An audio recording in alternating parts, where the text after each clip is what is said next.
جو اپنی زندگی میں صرف قرآن پڑھتا رہا اور جس نے اس میں غور و فکر نہیں کیا وہ کل کے کل خیر سے محروم ہو گیا۔ اللہ تبارک و تعالیٰ کا ارشاد ہے تنزیل العزیز الرحیم لتنذر قوما ما انذر آباؤہم فہم غافلون لقد حق القول علی اکثرہم فہم لا یؤمنون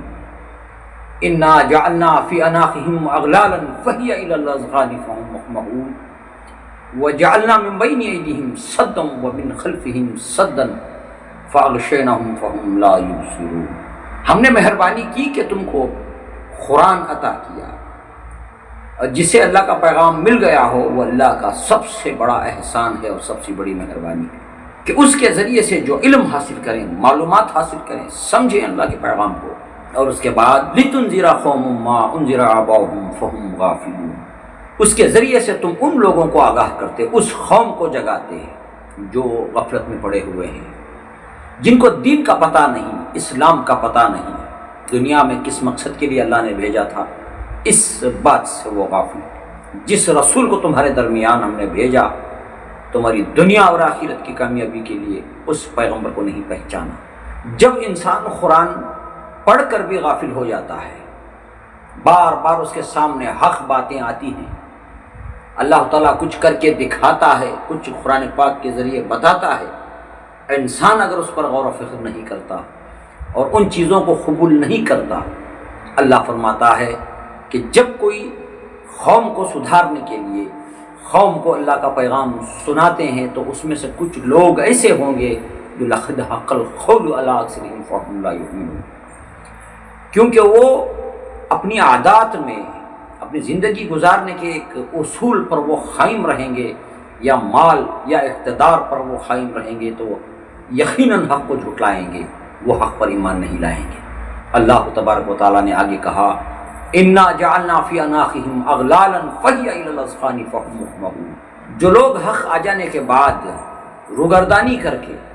حق کو قبول کیے بغیر جو زندگی گزارتے ہیں، اللہ ان کے لیے یہ کہتا ہے کہ ہم ان کے آگے ایک غفلت کی آڑ کر دیں گے جس سے ان کو کوئی بات سمجھ میں نہیں آئے گی، چاہے وہ قرآن پاک کے ذریعے ہو، چاہے وہ حالات کے ذریعے ہو، چاہے وہ نفع نقصان ہو، چاہے وہ بیماری ہو۔ بہت سارے حالات ایسے اللہ سبحانہ وتعالیٰ ہمارے سامنے لاتا ہے کہ بندہ اللہ کی طاقت کو پہچان لے،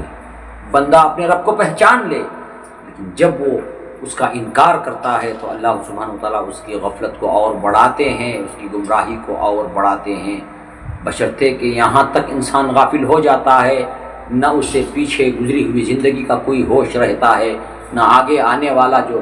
دن ہے جہاں اللہ عدل و انصاف قائم کرے گا اس دن کا یقین ہے۔ وَجَعَلْنَا مِن بَيْنِ أَيْدِيهِمْ سَدًّا وَمِنْ خَلْفِهِمْ سَدًّا فَأَغْشَيْنَاهُمْ فَهُمْ لَا يُبْصِرُونَ۔ بہت ساری چیزیں انسان کی آنکھوں کے سامنے چلتی ہیں، کہیں طاقتوں کو اللہ تعالیٰ نابود کر کے دکھاتا ہے، کہیں بادشاہوں کو، کہیں علم والوں کو، کہیں مال والوں کو اللہ پکڑ پکڑ کر ان کے اصلی مقام تک پہنچاتا ہے یا ان کے مال کو ضائع کرتا ہے۔ وہ سب اپنی آنکھوں سے دیکھ رہے ہوں گے مگر اس سے کچھ عبرت حاصل نہیں کریں گے۔ تو آگے اللہ نے کہا وَسَوَاءٌ عَلَيْهِمْ أَأَنذَرْتُهُمْ أَمْ لَمْ تُنذِرْهُمْ لَا يُؤْمِنُونَ۔ اب ان کے سامنے بہت ساری چیزیں آئیں گی، نظر آئیں گی، دکھائی دے گا، سب کچھ ہوگا، لیکن اس کے باوجود بھی اللہ نے ان کے دلوں پر مہر لگا دی ہے، اب وہ ایمان نہیں لائیں گے، اب وہ راہ راست پر نہیں آ سکتے۔ سچی کتاب، ہدایت والی کتاب ہمارے سامنے موجود ہے، وقت ہے ہمارے پاس، مگر ہم قرآن پاک کے اندر غور کرنے کے لیے تیار نہیں، اللہ کے پیغام کو سمجھنے کے لیے تیار نہیں۔ بہت دیر ہو چکی ہے، موت قریب ہے یا قیامت قریب ہے، اپنے آپ کو، اپنے اہل و عیال کو جہنم کی دہکتی ہوئی آگ سے بچانا ہے تو اللہ کے پیغام کو پڑھو، اللہ کے پیغام کو سمجھنے کی کوشش کرو۔ اب اس کے سوا ہمارا کوئی سہارا نہیں ہے، جبکہ رسول پاک صلی اللہ علیہ وسلم نے ایک بات فرمائی تھی کہ میرے بعد تم